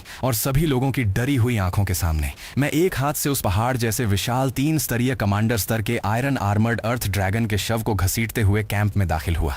मेरे पूरे शरीर पर मिट्टी लगी हुई थी। मेरा चेहरा शांत और ठंडा था। ऐसा लग रहा था जैसे मैं नरक से निकल कर आया कोई दानव देवता हूँ। मैंने किसी की तरफ ध्यान नहीं दिया, सीधे झाओ जे के सामने जाकर रुक गया। फिर दूसरे हाथ में पकड़ा हुआ हंटर डॉग टीम का टैक्टिकल बैग और वो कम्युनिकेशन डिवाइस जिसे मैंने अपने हाथों से कबाड़ बना दिया था, उसके पैरों के पास जोर से फेंक दिया। मैंने ठंडी आवाज में कहा, झाओ परिवार, मुझे इसका जवाब चाहिए। ये सब क्या तुम्हारा किया हुआ है? पूरा कैंप अचानक ऐसा शांत हो गया जैसे एक पल में सारी आवाजें खींच ली गई हों। झाओ जे के चेहरे पर मौजूद घमंड तुरंत जम गया। उसकी आंखों में सिर्फ डर रह गया। पूरा शरीर भूत की तरह सफेद पड़ गया। उसके मुंह से अनजाने में निकल गया, तुम मरे नहीं? कहने के बाद उसे एहसास हुआ कि उसने लगभग खुद ही अपना अपराध कबूल कर लिया है। मैंने उसे नजरअंदाज कर दिया। मैंने पैर से बैग को दूर लात मारी। अंदर से जले हुए गहरे लाल रंग का डिब्बा, हंटर डॉग टीम के कप्तान का पहचान पत्र और वो कम्युनिकेशन डिवाइस जिसमें अभी भी हल्की रोशनी चमक रही थी, सब बाहर निकलकर जमीन पर गिर गए। फिर मैंने प्ले बटन दबाया। अगले ही पल झाओ शॉन्ग की ठंडी और बेचैन आवाज पूरे कैंप में गूंज उठी, बस उस चीज को उसके ऊपर फेंक देना। 10 किलोमीटर के अंदर मौजूद सभी दूसरे स्तर के जानवर उसकी तरफ खींचे चले आएंगे। तब तक उसकी हड्डियां भी नहीं बचेंगी। सेना भी इसे सिर्फ एक दुर्घटना मानेगी। ये आवाज सुनते ही पूरा कैंप फट पड़ा। सच में झाओ परिवार ने किया है। उन्होंने लोगों को मारने के लिए हत्यारे भेजे। वो हमें भी मरवाना चाहते थे। झाओ जे जैसा इंसान। कर्नल का चेहरा इस समय बेहद भयानक हो चुका था, लेकिन झाओ जे अभी भी हार मानने को तैयार नहीं था। वो जमीन पर पड़ा हुआ चिल्लाने लगा, एक स्तर एक क्षमता वाला इंसान कैसे हंटर डॉग टीम को हरा सकता है? वो 3 स्तर के आयरन आर्मर्ड अर्थ ड्रैगन के शव को यहाँ तक कैसे ला सकता है? ये सब झूठ है। ये मुझे फंसाने की साजिश है। ये सुनकर मेरे चेहरे पर आखिरकार एक हल्की सी मुस्कान आई। स्तर 1? मैंने अपना हाथ उठाया और एक टूटा हुआ खून से सना हुआ छात्र निगरानी कंगन दिखाया। तुम कहना चाहते हो कि एक स्तर एक इंसान ने तुम्हारे अपराध का सबूत यूं ही उठा लिया? अगले ही पल मैंने उस कंगन की सुरक्षा प्रणाली तोड़ दी। एक वीडियो कमांड सेंटर की बड़ी स्क्रीन पर दिखाई देने लगा। वीडियो में जानवरों का झुंड हमला कर रहा था। झाओ जे ने न केवल किसी की मदद नहीं की, बल्कि अपने पास खड़े ली मिंग को पकड़कर अपने सामने ढाल बना दिया और खुद बिना पीछे देखे भाग गया। वीडियो के आखिरी हिस्से में उसका चेहरा रुक गया। उस चेहरे पर डर नहीं था, बल्कि बच निकलने की खुशी और विकृत मुस्कान थी। अगर रिकॉर्डिंग ने लोगों के अंदर सिर्फ गुस्सा पैदा किया था, तो इस वीडियो ने उनकी हत्या करने जैसी नफरत को पूरी तरह जगा दिया। झाओ जे, मेरे भाई की जान वापस कर। ऐसा इंसान जिंदा रहने के लायक नहीं है। उसी समय सुशुए भी कुछ लड़कियों के सहारे लड़खड़ाते हुए आगे आई। उसका चेहरा अभी भी पीला था, लेकिन उसने दांत भींचकर सबके सामने गवाही दी, मैं साबित कर सकती हूँ। झाओ जे ने सच में अपने साथियों को छोड़कर अकेले भागने की कोशिश की थी और लिन आन ने हम सभी को बचाया। एक एसबी प्रतिभाशाली की गवाही के बाद झाओ जे की आखिरी उम्मीद भी पूरी तरह टूट गई। कर्नल ने गहरी सांस ली और तुरंत मुड़कर आदेश दिया, सुरक्षा दल, झाओ जे को गिरफ्तार करो। उसे हिरासत में लेकर सैन्य अदालत में सबसे उच्च स्तर की सुनवाई के लिए भेजा जाए। झाओ जे पूरी तरह टूट गया। वो दर्द और डर में चीखने लगा। लेकिन तभी मेरे बेटे को हाथ लगाने की हिम्मत किसकी है? एक गूंजती हुई आवाज बिजली की तरह पूरे कैंप में फैल गई। एक भयानक शक्ति का दबाव अचानक पूरे क्षेत्र में फैल गया। छात्र एक के बाद एक घुटनों पर गिरने लगे। कमजोर लोग तो सीधे बेहोश हो गए। अगले ही पल महंगे कपड़े पहने एक मध्यम उम्र का आदमी झाओ जे के सामने आकर खड़ा हो गया। वो था झाओ परिवार का मुखिया झाओ शॉन्ग। उसने जमीन पर पड़े सबूतों को देखा तक नहीं, उसकी नजर सिर्फ मुझ पर थी। उसकी आंखों में हत्या की भावना साफ दिखाई दे रही थी। लड़के, मेरे बेटे और मेरे झाओ परिवार को बदनाम करने की हिम्मत की है? आज तुम्हें कोई नहीं बचा सकता। उसकी आवाज खत्म होते ही एक विशाल ऊर्जा से बनी हुई हथेली मेरे सिर की तरफ तेजी से बढ़ी। छठा स्तर बहुत मजबूत है। मैं वहीं खड़ा रहा। मेरी आंखों में जरा भी डर नहीं था। अब उनमें सिर्फ पूरी तरह जाग चुकी विनाश की इच्छा थी। मेरे सामने हवा में मेरा स्पेस धीरे धीरे मुड़ने लगा। मैंने फैसला कर लिया था, चाहे मुझे गंभीर चोट ही क्यों न लगे, पहले झाओ शॉन्ग की एक बांह खत्म करूंगा। लेकिन ठीक उसी समय बेशर्म मेरे सामने से एक गुस्से भरी आवाज गूंजी। पता नहीं कब, लेकिन वही कर्नल मेरे सामने आकर खड़ा हो चुका था। उसने कोई बड़ा दिखावा नहीं किया, बस साधारण तरीके से अपनी मुट्ठी आगे बढ़ाई और अगले ही पल झाओ शॉन्ग की ऊर्जा से बनी विशाल हथेली वहीं टूटकर बिखर गई। उसके बाद वो भयानक शक्ति सीधी झाओ शॉन्ग के सीने में जा लगी। झाओ शॉन्ग का पूरा शरीर हवा में उड़ गया। उसके मुंह से खून निकला और वो कई मीटर दूर जाकर सैन्य तंबू से टकराकर गिर पड़ा। सिर्फ एक मुक्का छठे स्तर के योद्धा को पीछे हटाने के लिए काफी था। कर्नल ने धीरे धीरे अपनी मुट्ठी वापस खींची। उसकी आंखें बेहद ठंडी थीं। मेरे सैन्य कैंप में खुलेआम सैन्य गवाह और इस परीक्षा के प्रथम स्थान वाले छात्र पर हमला करने की हिम्मत? झाओ शॉन्ग, क्या तुम चाहते हो कि पूरा झाओ परिवार तुम्हारे साथ दफन हो जाए? उस एक वाक्य ने झाओ परिवार के पिता पुत्र का भविष्य तय कर दिया। बहुत जल्दी झाओ शॉन्ग और झाओ जे दोनों को टूटे हुए बोरे की तरह घसीट कर ले जाया गया और झाओ परिवार द्वारा रची गई पूरी साजिश भी सबके सामने पूरी तरह उजागर हो गई। कैंप में सन्नाटा छा गया। अब जब भी छात्र मेरी तरफ देखते थे, उनकी आंखों में पहले वाला मजाक नहीं था। अब वहाँ सिर्फ हैरानी, सम्मान और डर था। और जब कर्नल मेरी तरफ मुड़ा तो उसकी आंखों में मौजूद गुस्सा धीरे धीरे गायब हो चुका था। उसकी आंखों में अब गुस्सा नहीं था, बल्कि बिना छिपाए हुए सम्मान और गर्मजोशी थी। लिनान, तुमने तीसरे स्तर के commander iron armoured earth dragon को मारा, अपराधियों का पर्दाफाश किया और अपने साथियों को बचाया। तुम्हारे योगदान को देखते हुए सैन्य दल ने सर्वसम्मति से फैसला किया है कि इस संयुक्त परीक्षा में पहला स्थान तुम्हारा है। ये कहते हुए उसने अपने सहायक से एक विशेष धातु का बॉक्स लिया और मेरी तरफ बढ़ा दिया। ये तुम्हारा इनाम है, तीसरे स्तर के अर्थ ड्रैगन का एनर्जी कोर। इसके बाद उसने एक ऐसा निमंत्रण दिया जिसे सुनकर अनगिनत लोग पागल हो जाते। इसके अलावा मैं पूर्वी सैन्य क्षेत्र की तरफ से तुम्हें आधिकारिक निमंत्रण देता हूँ। क्या तुम सभी प्रक्रियाओं को छोड़कर सीधे ड्रैगन स्पेशल फोर्स में शामिल होना चाहोगे? मैंने बॉक्स लिया। उसके अंदर मौजूद विशाल ऊर्जा को महसूस करते हुए मेरे दिल पर रखा भारी पत्थर आखिर थोड़ा हल्का हुआ। लेकिन अगले ही पल मैंने सिर उठाया और धीरे से सिर हिला दिया। माफ कीजिए अधिकारी, सेना में शामिल होने से पहले मुझे इसका इस्तेमाल अपनी छोटी बहन की जान बचाने के लिए करना होगा। मैं लगभग बिना रुके सीधे फर्स्ट सेंट्रल हॉस्पिटल वापस पहुंचा, लेकिन किस्मत जैसे जानबूझकर मेरा मजाक उड़ा रही थी। मैंने आईसीयू का दरवाजा खोला। जिस दृश्य की मैंने कल्पना की थी, मेरी बहन शांति से सो रही होगी, वो बिल्कुल नहीं था। उसकी जगह थी कान फाड़ देने वाली अलार्म की आवाज। कमरा बर्फ जैसा ठंडा था। बिस्तर पर लेटी लिन शिया का पूरा शरीर दिखाई देने वाली बर्फ की परत से ढका हुआ था। यहाँ तक कि धातु की रेलिंग और चादर के किनारे भी चमकदार बर्फ के फूलों से जम चुके थे। उसके होंठ नीले पड़ चुके थे। सीने की हल्की सी उठापटक भी लगभग रुकने वाली थी। मॉनिटर पर सभी आंकड़े लाल चेतावनी के साथ तेजी से चमक रहे थे। मेरे दिमाग में जैसे धमाका हुआ। मैं तुरंत मुख्य डॉक्टर के पास पहुंचा और घबराई हुई आवाज में पूछा, क्या हुआ? मैं जाने से पहले तो वो ठीक थी। डॉक्टर के माथे पर पसीना था। उसकी आवाज भी घबराहट से कांप रही थी। बदलाव आ गया है। तुम्हारी बहन के शरीर में मौजूद डीप फ्रॉस्ट डिजीज अचानक खतरनाक रूप से बदल गई है। उस ठंडी ऊर्जा ने जैसे अपनी खुद की चेतना बना ली है। वो अब हर बाहरी ऊर्जा को बाहर निकाल रही है और निगल रही है। अभी हमने जो सामान्य ऊर्जा दवा देने की कोशिश की, वो भी पूरी तरह जम गई। ये कहते हुए डॉक्टर की नजर मेरे हाथ में पकड़े धातु के बॉक्स पर गई। उसकी आंखों में उम्मीद भी थी और डर भी। तीसरे स्तर के अर्थ ड्रैगन कोर की ऊर्जा बहुत ज्यादा हिंसक है। अगर अभी इसका इस्तेमाल किया गया तो ये उसे बचाएगा नहीं, बल्कि आग में घी डाल देगा। ये उसकी शरीर की ठंडी ऊर्जा को तुरंत भड़का देगा और वो उसी समय बर्फ की मूर्ति बन सकती है। ये सुनते ही मेरी सारी उम्मीदें जैसे टूट कर बिखर गईं। मैं धीरे धीरे अपनी बहन के बिस्तर की तरफ देखने लगा। उसकी बंद पलकों और शांत चेहरे को देखते हुए डॉक्टर ने कहा, हमें चौथे स्तर के आइस ब्रेक क्रिस्टल बॉक्स की जरूरत है। सिर्फ वही उसकी ठंडी ऊर्जा को शांत कर सकता है। उससे लड़ना नहीं, बल्कि उसे नियंत्रित करना होगा। तभी उसके बचने की थोड़ी सी संभावना है। 3 दिन। चौथे स्तर का आइस ब्रेक क्रिस्टल बॉक्स। ये चीज लगभग जान लेने जितनी मुश्किल थी। चौथे स्तर के क्रिस्टल पहले से ही रणनीतिक संसाधन थे और आइस ब्रेक क्रिस्टल बॉक्स तो उसी स्तर की सबसे दुर्लभ वस्तुओं में से एक था। खुले बाजार में इसका मिलना लगभग असंभव था। अगर सेना के भंडार में भी हो, तब भी मेरी वर्तमान स्थिति में उसे हासिल करना नामुमकिन था। इसलिए मैंने और सवाल नहीं किए, बस चुपचाप आईसीयू से बाहर आया। कॉरिडोर में खड़ा होकर मैंने अपनी पुरानी काली फोन निकाली और एक एन्क्रिप्टेड संदेश भेजा। चौथे स्तर का आइस ब्रेक क्रिस्टल बॉक्स चाहिए। समय सीमा 3 दिन। कीमत की चिंता मत करो। फोन ने लगभग तुरंत जवाब दिया, खुले बाजार में उपलब्ध नहीं। सैन्य भंडार में 3 मौजूद हैं, लेकिन कोई विनिमय संभव नहीं। एकमात्र सुराग black market, Jiang City, underground, Shura Arena. 100 हत्याओं की चुनौती। शूरा एरिना जियांग सिटी के अंडरग्राउंड की सबसे खतरनाक और खूनी जगह। 100 हत्याओं की चुनौती। एक रात में जेलों, युद्ध क्षेत्रों और बंजर इलाकों से चुने गए 100 अपराधियों से लगातार लड़ाई। बीच में कोई आराम नहीं। 100 सालों में सफल होने वाले लोग सिर्फ 3 थे। असफलता की संभावना लगभग 100% थी। मैंने आईसीयू के दरवाजे के पीछे चमकती लाल लाइट को देखा। मेरी आंखों में बची हुई सारी झिझक खत्म हो गई। अगर कोई दूसरा रास्ता नहीं है तो मैं अपनी राह खून से बनाऊंगा। आधी रात। पुराने औद्योगिक क्षेत्र में एक जंग लगे स्टील कारखाने को एक विशाल भूमिगत लड़ाई के मैदान में बदल दिया गया था। हवा में पसीने, शराब और बदबू की गंध भरी थी। भारी संगीत के बीच हजारों दर्शक लाल आंखों के साथ लड़ाई देखने का इंतजार कर रहे थे। जब मैं उस सफेद डरावनी मुस्कान वाले मास्क और काले कपड़ों में रजिस्ट्रेशन काउंटर पर पहुंचा तो बिच्छू टैटू वाला आदमी मुझे देखकर हंस पड़ा। ये शूरा एरिना है, बच्चों का खेल का मैदान नहीं। मैंने उससे बहस नहीं की, बस उस खून से सने जीवन मृत्यु अनुबंध को उठाया। फिर अपने अंगूठे को काटकर खून निकाला। मैंने उस गर्म खून की बूंद को कागज पर दबा दिया। फिर अपना सिर उठाकर मास्क के पीछे से उसे देखा। बकवास मत करो, 100 लोगों की व्यवस्था करो, चाहे वे घायलों या स्वस्थ, मुझे फर्क नहीं पड़ता। वो आदमी जिसने 10 सालों से शूरा एरिना देखा था, जिसने अनगिनत पागलों और हत्यारों को देखा था, फिर भी मेरी नजर से उसकी पीठ में ठंड दौड़ गई। उसने कुछ नहीं कहा, बस मुझे एक काला नंबर काट दिया, 9527। मैं मुड़ा और उस लोहे के दरवाजे की तरफ बढ़ गया जो सीधे नरक की तरफ जाता था। पहला मुकाबला, ब्लैक ओरिजिन। दूसरे स्तर का चरम शक्ति परिवर्तन योद्धा, ऊंचाई 2.5 मीटर से ज्यादा, पूरा शरीर काले बालों से ढका हुआ, अपनी क्रूरता के लिए प्रसिद्ध। दर्शक पहले हंस रहे थे। उन्हें लगा कि मेरा पतला शरीर उसके लिए सिर्फ दांतों के बीच फंसने जितना होगा। लेकिन जैसे ही जज ने शुरुआत का आदेश दिया, ब्लैक ओरिजिन गरजते हुए मेरी तरफ दौड़ा। उसकी विशाल हथेली मेरे सिर को कुचलने के लिए नीचे आई, लेकिन उसके मुझे छूने से पहले ही मैंने बस हल्का सा शरीर मोड़ा। उसके विशाल शरीर के पास से निकल गया। धड़ाम। भारी आवाज के साथ वो लोहे की दीवार से जा टकराया और हजारों नजरों नजरों के सामने उसका सिर, जिसमें अभी भी अविश्वास और गुस्सा जमा था, गर्दन से धीरे धीरे अलग होकर नीचे गिर गया। खून आसमान तक उछल गया। पूरा एरिना पहले शांत हो गया, फिर पूरी तरह पागल हो उठा। 9527 का नाम पहली बार शूरा एरिना में गूंजा। लेकिन उसके बाद दूसरी लड़ाई, 5वीं लड़ाई, 10वीं लड़ाई, 37वीं लड़ाई। धीरे धीरे सभी को एहसास होने लगा वे कोई मुकाबला नहीं देख रहे थे, वे एक तरफा हत्या देख रहे थे। गति क्षमता वाला योद्धा परछाई बनकर हमला करता, लेकिन मेरे पास पहुंचते ही उसका शरीर 2 हिस्सों में बंट जाता। आग नियंत्रित करने वाला योद्धा पूरे मैदान में आग फैला देता, लेकिन मैं ऐसे चलता जैसे शांत कपड़े के बीच से गुजर रहा हूँ। अगले ही पल उसका सिर जमीन पर लुढ़क जाता। बाद में चाहे हमला सामने से हो, छिपकर हो या दूर से, नतीजा हमेशा एक ही था, एक बार मौत। न कोई लंबी लड़ाई, न कोई शानदार टक्कर, न कोई बड़ा प्रदर्शन। मैं बस पास जाता और सामने वाला गिर जाता। इसलिए दर्शकों की चीखें धीरे धीरे कम होने लगी। उनकी जगह अब एक ऐसा सन्नाटा था जो डर से भरा हुआ था। ठंडी सांसें भरने की आवाजें पूरे हॉल में गूंजने लगी, क्योंकि अब हर कोई समझ चुका था कि मैं 100 लोगों को हराने की चुनौती देने नहीं आया था। मैं यहाँ मुकाबला करने नहीं, बल्कि सफाया करने आया था। मैं यहाँ हर किसी को खत्म करने आया था। जब मेरी 99वीं लड़ाई खत्म हुई और रेफरी कांपती हुई आवाज में बोला, विजेता 9527,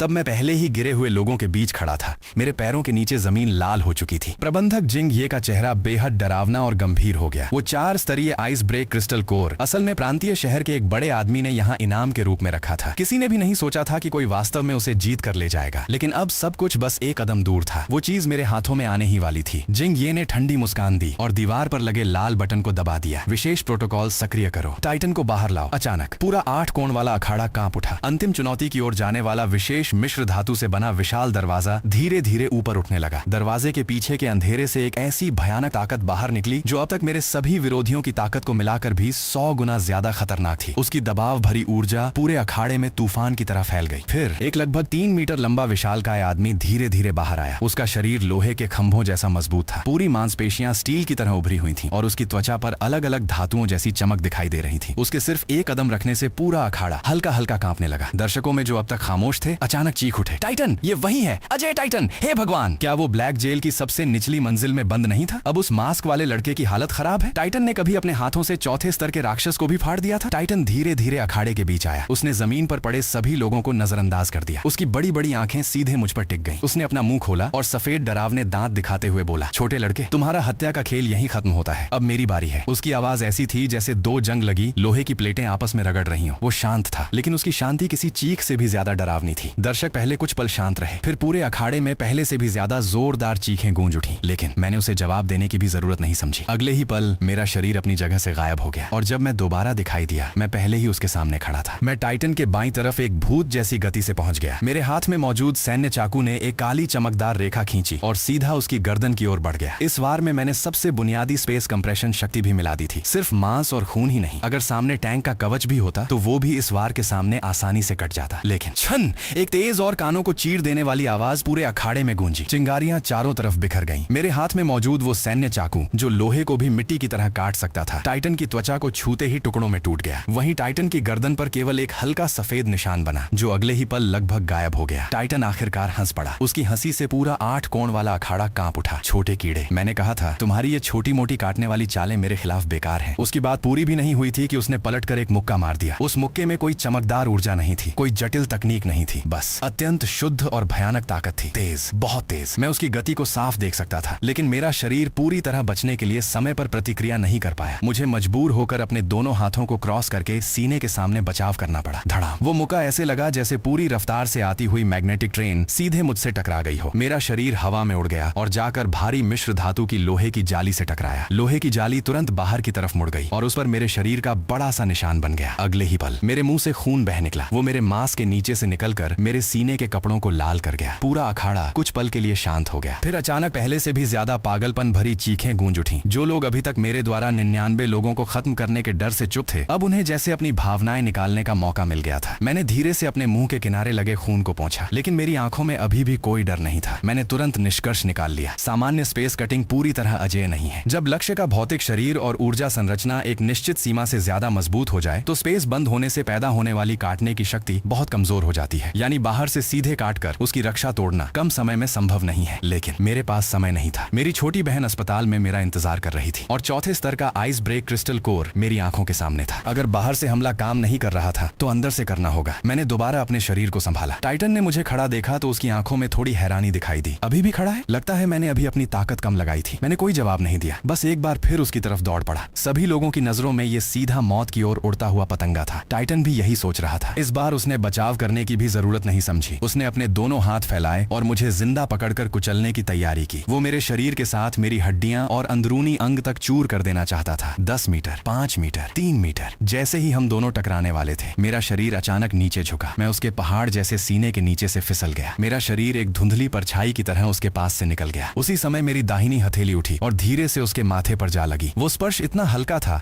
जैसे कोई प्रेमी अपने साथी के चेहरे को छू रहा हो। टाइटन के चेहरे की हंसी अभी खत्म भी नहीं हुई थी, लेकिन मेरी आंखों में अब केवल ठंडी और भयानक हत्या की भावना थी। स्पेस, खुलो। इस बार मैंने बाहर से काटने की कोशिश नहीं की, न ही किसी चीज को बंद करके काटा। मैंने सीधे उसके बेहद मजबूत सिर के अंदर, जहां मोटी खोपड़ी की परतों के पीछे उसका दिमाग और जीवन का केंद्र सुरक्षित था, वहां एक एक सेंटीमीटर लंबा घनाकार स्पेस जबरदस्ती बना दिया। वो केवल एक बेहद छोटे समय के लिए मौजूद रहा, फिर वापस सामान्य हो गया। ब्रह्मांड का सबसे बुनियादी नियम उस छोटे से पल में जन्म और विनाश की प्रक्रिया पूरी कर चुका था। टाइटन अचानक रुक गया। उसकी आंखें, उसका चेहरा और उसका शरीर उसी पल जम गए। फिर धीरे धीरे लाल तरल उसके बाएं कान से बहने लगा, फिर दाएं कान से, नाक से, आंखों के कोने से और मुंह से। 7 लाल धारियां उसके धातु जैसी त्वचा वाले चेहरे पर नीचे उतरने लगी। एक बेहद डरावनी तस्वीर बन गई। अगले ही पल धड़ाम, पहाड़ जैसे शरीर वाला टाइटन जमीन पर गिर पड़ा। 8 कोण वाले अखाड़े की जमीन जोर से कांप उठी। चौथे स्तर का शारीरिक मजबूती वाला योद्धा मेरे सामने गिर चुका था और मैं बिना किसी चोट के, बिना किसी बड़े संघर्ष के, सिर्फ एक स्पर्श के बाद उसे खत्म कर चुका था। कुछ पल के लिए पूरी जगह मौत जैसी खामोशी में डूब गई। फिर सामने बैठे एक अमीर व्यापारी के हाथ से शराब का गिलास गिरकर जमीन पर टूट गया, जैसे उसने किसी स्विच को दबा दिया हो। अगले ही सेकंड पूरा अखाड़ा पागलपन से भर गया। अनगिनत दर्शक चीखते हुए बाहर भागने लगे। हर कोई इस नरक जैसे स्थान से दूर जाना चाहता था, लेकिन मैंने किसी की परवाह नहीं की। मैंने अपना सिर उठाया। भीड़ की कई परतों के पार मेरी नजर ऊपर बनी, उस आलीशान वीआईपी कमरे पर गई। मेरी आवाज चोट की वजह से थोड़ी भारी थी, लेकिन उसमें अब भी वही बर्फ जैसी ठंडक थी। मैंने ठंडी और साफ आवाज में कहा, 100 लड़ाइयां खत्म हो चुकी हैं। चौथे स्तर का आइस ब्रेक क्रिस्टल कोर लेकर आओ। मेरी आवाज गूंजी तो भीड़ के सारे लोग कुछ पल के लिए रुक गए। हाँ, मैं जीत चुका था। 100 लोगों को हराने की चुनौती पूरी हो चुकी थी। नियमों के अनुसार इनाम अब मेरा था, लेकिन जिंग ये ने शुरू से ही नियम मानने का इरादा नहीं रखा था। वो माइक्रोफोन के सामने खड़ा हुआ और ठंडी हंसी के साथ बोला, 9527। तुमने सच में मुझे हैरान कर दिया, लेकिन अफसोस, क्या तुम्हें लगता है कि तुम्हारी छोटी सी चाल सबकी नजरों से छिप सकती है? टाइटन का शरीर युद्धपोत के कवच से भी ज्यादा मजबूत था, फिर भी वो बिना किसी आवाज के गिर गया। उसके शरीर पर एक भी बड़ी चोट नहीं आई। ये साफ तौर पर कोई श्राप तकनीक है या फिर कोई प्रतिबंधित न्यूरोटॉक्सिन। इसलिए तुमने नियम तोड़ा है। शूरा मैदान के नियमों के अनुसार अगर कोई चुनौती देने वाला प्रतिबंधित साधनों का इस्तेमाल करता है तो उसकी जीत रद्द होगी और इनाम जब्त कर लिया जाएगा। उसकी बात सुनते ही पूरा मैदान फिर से शोर से भर गया, लेकिन इस बार सब समझ चुके थे। जिंग ये का निशाना सिर्फ एक क्रिस्टल कोर नहीं था, उसे मेरा वो रहस्य चाहिए था, वो शक्ति जो रक्षा को नजरअंदाज करके सीधे दुश्मन को खत्म कर सकती थी। वो मुझे और मेरे इनाम दोनों को निगलना चाहता था। फिर उसने बनावटी दयालुता दिखाते हुए कहा, लेकिन मैं तुम्हें एक मौका दे सकता हूँ। अपना रहस्य मुझे सौंप दो, मैं तुम्हें जिंदा रहने दूंगा। इतना ही नहीं, तुम मेरे सबसे मूल्यवान आदमी भी बन सकते हो। मैं वहीं खड़ा रहा। धीरे धीरे मैंने अपना सिर उठाया। उस पल मेरी आंखों में नियमों के लिए बची हुई आखिरी सहनशीलता भी पूरी तरह खत्म हो गई। मैंने उनके खेल के नियम माने थे, अपनी जान और दर्द के बदले 100 लोगों को हराया था। लेकिन अब मालिक खुद कह रहा था, तुम जीते हो, लेकिन मैं इसे नहीं मानता। तो फिर कहने के लिए कुछ बचा ही नहीं था। मैं हल्का सा मुस्कुराया, लेकिन मेरी इस मुस्कान ने जिंग ये को पूरी तरह गुस्से से भर दिया। उसने तुरंत आदेश दिया, इसे पकड़ लो, जिंदा या मुर्दा कोई फर्क नहीं पड़ता, मुझे इसका रहस्य चाहिए। अगले ही पल 8 कोण वाले अखाड़े के चारों तरफ बने भारी धातु के दरवाजे एक साथ खुल गए। काले एक्सोस्केलेटन कवच पहने हुए सैनिकों की टुकड़ियां अंधेरे से बाहर निकलने लगी। उनके हाथों में उच्च ऊर्जा वाली राइफलें थीं। नीली रोशनी छोड़ते निशाने एक साथ मेरी तरफ टिक गए। कुल 100 सैनिक, और हर एक युद्ध का अनुभवी था। दर्शक पूरी तरह घबरा गए। जो लोग बच गए थे वे दरवाजों की तरफ भागने लगे, क्योंकि सब जानते थे शूरा मैदान की सफाई करने वाली सेना जब बाहर आती है तो ये जगह सच में कत्लगाह बन जाती है। और मैं घेरे के बीच शांत खड़ा था। मैंने अपने हाथ में बचा हुआ टूटा हुआ चाकू का हिस्सा फेंक दिया। अगर वे नियम नहीं मानते तो अब मेरा नियम ही कानून होगा। गोली चलाओ, कमांडर की आवाज गूंजी। अगले ही पल सैकड़ों ऊर्जा गोलियां एक साथ दागी गईं। आसमान गोलियों की चमक से भर गया। चारों दिशाओं से आती हुई गोलियों ने मेरे चारों ओर मौत का जाल बना दिया। धुआं, आग, गोलियों की आवाज, सब कुछ एक साथ फट पड़ा। लेकिन जब गोलीबारी रुकी, मैं अभी भी वहीं खड़ा था, बिल्कुल सुरक्षित। मेरे शरीर के चारों तरफ 1 मीटर के अंदर की जगह विकृत हो चुकी थी। वो क्षेत्र किसी अजीब और भयानक खालीपन जैसा दिख रहा था। टैंक को भेदने वाली हजारों गोलियां उस विकृत जगह में फंस चुकी थीं, जैसे किसी ने उन्हें पारदर्शी कांच में बंद कर दिया हो। वे हवा में रुकी हुई थीं, उनकी गति पूरी तरह रोक दी गई थी और उस छोटे से स्थान में आपस में टकराकर घर्षण पैदा कर रही थीं। धीरे धीरे वे लाल होने लगी। सभी सैनिक स्तब्ध रह गए। उन्होंने बुलेट प्रूफ ढाल देखी थी, ऊर्जा कवच देखे थे, ऐसे योद्धा भी देखे थे जो शरीर से गोलियां रोक लेते थे, लेकिन किसी को उन्होंने कभी ऐसा नहीं देखा था जो गोलियों को हवा में रोक दे। ये रक्षा नहीं थी, ये एक आदेश था कि यहाँ से आगे कुछ नहीं जा सकता। मैंने हाथ उठाया। उस विकृत खूबसूरत जगह की तरफ देखा जहां हजारों मौतें कैद थीं और धीरे से कहा, अब मेरी बारी है। अगले ही पल मैंने अपना शरीर घुमाया और हाथ आगे बढ़ाया। वो जगह जिसमें हजारों लाल गर्म गोलियां कैद थीं, मैंने उसे सीधे सबसे ज्यादा सैनिकों वाले हिस्से की ओर फेंक दिया। उसी समय स्पेस वापस सामान्य हो गया और जिन गोलियों की गति छीन ली गई थी वो सारी शक्ति एक पल में वापस लौट आई।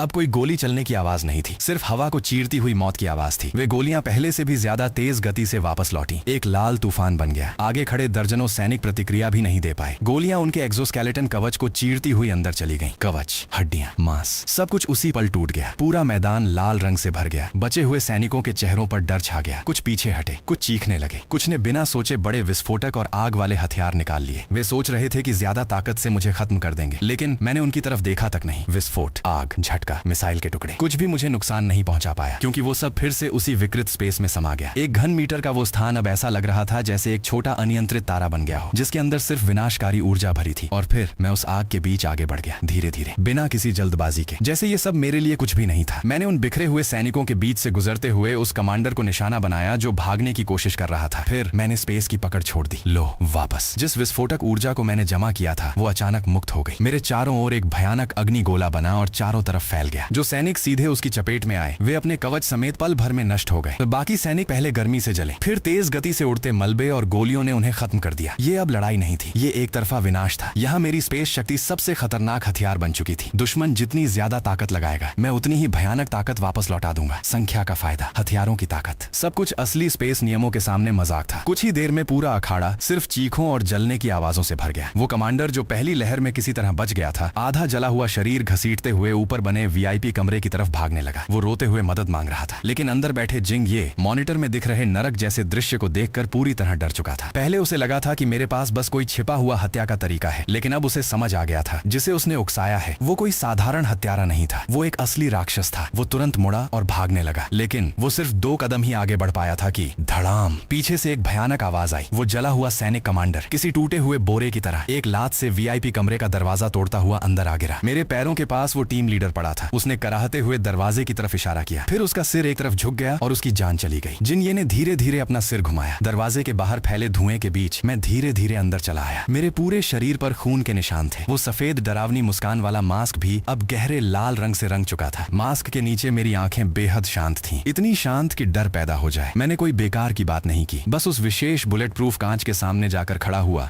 जो कवच भेदी गोलियों तक को रोक सकता था। मैंने धीरे धीरे अपना दायां हाथ उठाया और अपनी 5 उंगलियां उस पर रख दी। अगले ही पल मेरी हथेली को केंद्र बनाकर पूरे कांच की सतह पर मकड़ी के जाले जैसी काली दरारें फैलने लगी। वो साधारण टूटने की आवाज नहीं थी, ये ऐसा था जैसे खुद अंतरिक्ष को चीर दिया जा रहा हो। आखिरकार जिन ये की आखिरी सुरक्षा भी पूरी तरह टूट गई। वो घबराकर चीखने लगा। उसने दीवारों की मजबूती, उस कांच की सैन्य तकनीक, अपनी दौलत, अपने परिवार की ताकत और हर तरह की पृष्ठभूमि का सहारा लेकर मुझे रोकने की कोशिश की, लेकिन मेरे लिए उसकी बातें हवा के शोर से ज्यादा कुछ नहीं थी। मैंने बस हल्का सा दबाव बढ़ाया। कड़क, एक अजीब भारी आवाज के साथ वो मोटा विशेष बुलेट प्रूफ कांच और उसके पीछे आधा मीटर मोटी मिश्र धातु की दीवार भी जड़ से निकल गई। दीवार पर 3 मीटर व्यास का एक बिल्कुल गोल छेद बन गया। विशाल गोलाकार धातु का हिस्सा जोरदार धमाके के साथ बाहर गिरा। पूरा कमरा हिल उठा। जिन ये की आखिरी सुरक्षा और आखिरी उम्मीद भी उसी पल टूट गई। वो धड़ाम से घुटनों पर गिर पड़ा और पागलों की तरह सिर पटकने लगा। मत मारो, मैं सब दे दूंगा, सब कुछ दे दूंगा। उसके आंसू और नाक का पानी पूरे चेहरे पर फैल गया था। मैंने उसका सिर पकड़कर उसे जमीन से उठा लिया। वो मेरे हाथ में ऐसे लटक रहा था जैसे कोई बेकार बोरी हो। मैं उसे घसीटते हुए छिपे हुए लॉकर के पास ले गया। लाल सुरक्षा प्रणाली और फिंगरप्रिंट जांच पूरी होने के बाद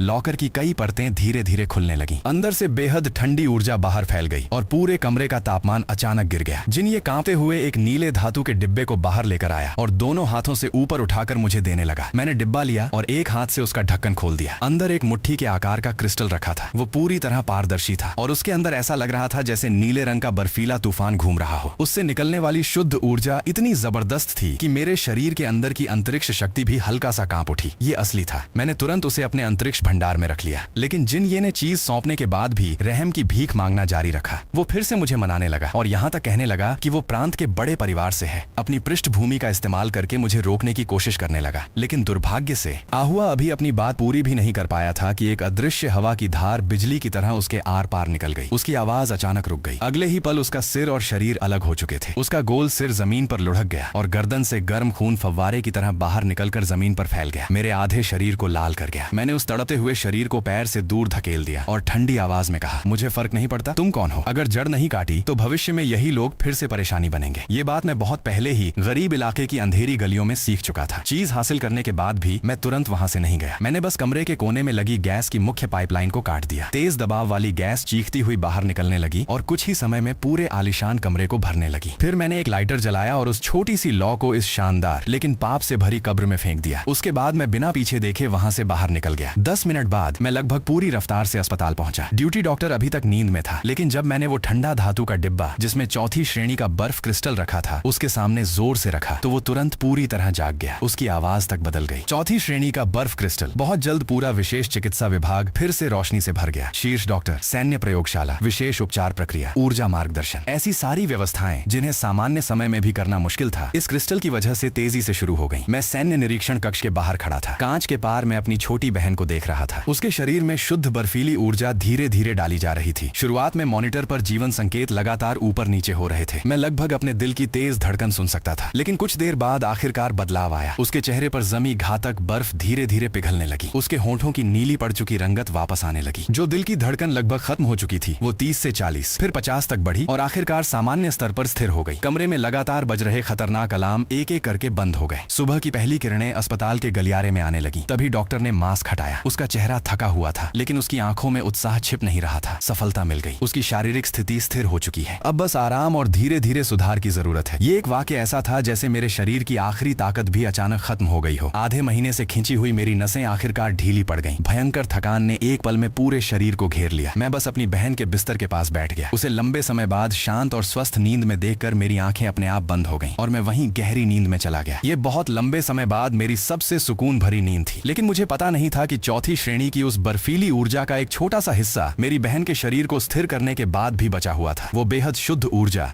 भाई बहन के बीच मौजूद किसी अनकही रक्त संबंध की वजह से धीरे धीरे मेरे शरीर में प्रवेश कर गई। एक चौथी श्रेणी के क्रिस्टल के लिए ये ऊर्जा बहुत मामूली थी, लेकिन मेरे वर्तमान स्तर पर ये एक वास्तविक परिवर्तन को जन्म देने के लिए पर्याप्त थी। मुझे नहीं पता कितनी देर बीती। अचानक मेरी आंखें खुल गईं। मेरे दिमाग में तेज दर्द उठा, जैसे किसी ने लोहे की सुई घुसाकर अंदर घुमा दी हो। लेकिन अगले ही पल वो दर्द एक अजीब आत्मिक उन्नति जैसी अनुभूति में बदल गया। मैं साफ महसूस कर सकता था कि मेरे दिमाग की गहराई में मौजूद वो अदृश्य बाधा जो मेरी अंतरिक्ष शक्ति को सीमित कर रही थी, इस ऊर्जा के प्रभाव से पूरी तरह टूट चुकी थी। मेरी मानसिक शक्ति ने एक नई सीमा पार कर ली। मेरे अंतरिक्ष नियंत्रण की क्षमता तेजी से बढ़ गई। मैंने तुरंत अपनी क्षमता को महसूस किया और अगले ही पल मेरी सांस रुक गई। वो छोटा सा 1 घन मीटर का भंडारण स्थान जो पहले एक छोटे डिब्बे जैसा था, अब जैसे किसी अदृश्य हाथ द्वारा जबरदस्ती फैलाया जा रहा था। 2 घन मीटर, 5 घन मीटर, 10 घन मीटर। कुछ ही समय में वो छोटा स्थान सीधे एक बड़े गोदाम जितना बन गया। लेकिन ये सबसे महत्वपूर्ण बदलाव नहीं था। स्थान विस्तार पूरा होने के क्षण एक नई अंतरिक्ष नियम की छाप मेरे अंतरिक्ष केंद्र में अचानक अंकित हो गई। मैंने केवल एक विचार किया और बिस्तर के पास रखे पानी के गिलास को अंतरिक्ष में भेज दिया। फिर मैंने उस नई शक्ति को सक्रिय किया। गिलास के अंदर हिलता हुआ पानी अचानक स्थिर हो गया। हवा में गिरने वाली पानी की एक बूंद भी वहीं रुक गई। उस स्थान के अंदर समय जैसे पूरी तरह रुक गया था। मैं तुरंत समझ गया, इस नई क्षमता का नाम था पूर्ण स्थिरता। जो भी निर्जीव वस्तु या ऊर्जा मेरे अंतरिक्ष में जाएगी उसकी अवस्था पूरी तरह स्थिर हो जाएगी। अगर कोई जीवित वस्तु जबरदस्ती अंदर डाली गई तो उसकी जीवन गतिविधि भी लगभग शून्य के करीब पहुंच जाएगी। वो एक ऐसे पिंजरे में बंद हो जाएगी जहां समय रुक चुका हो। इसका मतलब था अब मैं केवल अधिक सामान, आग, विस्फोट और ऊर्जा को ही नहीं रोक सकता था, बल्कि दुश्मन के हमले के क्षण में उसके हमले या शरीर के किसी हिस्से को भी सीधे अंतरिक्ष में बंद कर सकता था। और इससे भी ज्यादा भयानक, मैं अपने शरीर के किसी हिस्से को थोड़े समय के लिए अंतरिक्ष में भेजकर दूसरी जगह से बाहर निकाल सकता था। एक ऐसा हमला जिसे समझना लगभग असंभव था। ये केवल शक्ति नहीं थी, ये नियमों पर नियंत्रण था। मैंने अपनी मुट्ठियां कस लीं और शरीर के अंदर उमड़ती विशाल अंतरिक्ष शक्ति को महसूस किया। मेरी आंखों में हल्की ठंडी चमक उभर आई। अब अगर मेरा सामना किसी वास्तविक 5वीं श्रेणी के शक्तिशाली व्यक्ति से भी हो जाए तो मैं केवल भाग्य के भरोसे लड़ने वाला नहीं रह गया था। और तभी अस्पताल के बाहर लगे सार्वजनिक टीवी से तेज आवाज में समाचार प्रसारित होने लगा। आज पूरे संघ द्वारा प्रतीक्षित राष्ट्रीय क्षमता विश्वविद्यालय संयुक्त प्रतियोगिता आधिकारिक रूप से राजधानी जिंगचेंगे में शुरू हो गई है। संघ के विभिन्न क्षेत्रों के शीर्ष परिवारों, सैन्य संगठनों और सैकड़ों एस श्रेणी प्रतिभाओं के बीच सर्वोच्च 3 विश्वविद्यालयों के प्रवेश स्थानों के लिए 1 महीने तक भयंकर मुकाबला होगा। टीवी स्क्रीन पर एक एक करके युवा, घमंडी और चमकदार चेहरे दिखाई देने लगे। वे महंगे युद्ध सूट पहने हुए थे और उनके पीछे शक्तिशाली परिवारों तथा संगठनों की पहचान साफ दिखाई दे रही थी। परिवारों के प्रतीक चिन्ह, सिर के ऊपर चमकती रोशनियां लगातार चमक रही थीं। वे लोग ऐसे दिखाई दे रहे थे जैसे जन्म से ही बादलों के ऊपर खड़े होने के लिए बने हों। मैं खिड़की के पास खड़ा होकर चुपचाप स्क्रीन को देख रहा था, लेकिन मेरी आंखों की ठंडक धीरे धीरे बढ़ती जा रही थी। ये लोग, यही इस दुनिया के असली अर्थों में स्वर्ग के चुने हुए लोग थे। संसाधन, जन्म, अवसर, प्रतिष्ठा और पहचान, ये सब चीजें उन्हें पैदा होते ही मिल गई थी। लेकिन मैं तो खंडहरों, अंधेरी गलियों और मौत के किनारे से कदम कदम पर लड़ते हुए यहाँ तक पहुंचा था, और शायद इसी वजह से मुझे वहां जाना ही होगा। मैं बाथरूम में गया और अपने शरीर पर लगे सारे खून और गंदगी को पूरी तरह धो दिया। फिर मैंने शोलो छा से हासिल किया हुआ काला युद्ध सूट पहन लिया। उसके बाद मैंने वो लंबी युद्ध तलवार अपनी पीठ पर बांध ली, जिसे मैंने आज रात उस तिजोरी से हासिल किया था। आखिर में मैंने पीछे मुड़कर अपनी छोटी बहन को देखा, जो बिस्तर पर शांतिपूर्वक सो रही थी। वो आखिरकार बच गई थी। अब